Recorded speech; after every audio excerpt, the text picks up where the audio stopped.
Francis Folliot, vous avez, je crois, vous été confronté à ce type de situation plusieurs fois dans votre carrière, je crois, non?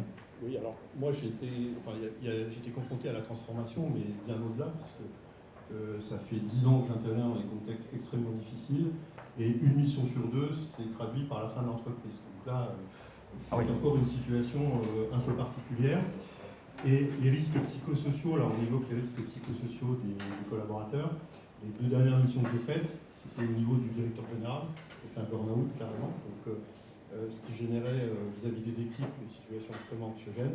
Et la mission d'avant, c'était la directrice financière qui ne faisait pas face en fait aux difficultés. Donc ça ne concerne pas uniquement que les collaborateurs. Est-ce qu'on arrive à détecter des signaux auprès de ses collaborateurs qui nous indiquent qu'il y a un risque?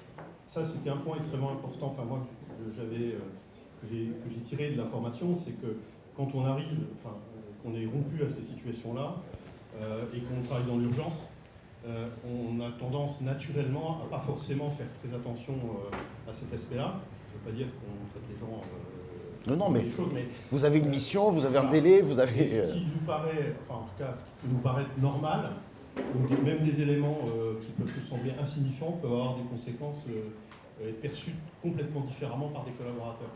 Donc généralement, quand on voit des gens qui s'isolent, qui ne communiquent plus avec leurs collaborateurs, qui viennent vous voir en étant agressifs, donc ça c'est assez fréquent, hein, parce qu'ils se sont projetés. Donc il faut faire très attention. Donc ça c'est effectivement, moi ce que j'ai tiré de cette formation, c'est d'être très sensible à ces signaux auxquels on ne fait pas forcément attention, parce que pour nous, ils ne sont pas forcément importants. Ouais. C'est pour ça que vous avez fait le choix de suivre cette formation aussi. Oui, on n'est pas formé à ça. Enfin, moi, je ne suis pas psychologue. Mon boulot, c'est d'arriver, c'est de faire un job souvent dans des situations vraiment extrêmement tendues. Mon souci, c'est la plupart du temps, c'est comment je paye les types à la fin du mois. Donc, vous voyez, la psychologie, c'est pas forcément la chose qu'on met en premier, quoi. Je comprends. Néanmoins, c'est important. La preuve, pour réussir une mission, c'est aussi avec les collaborateurs qui sont là.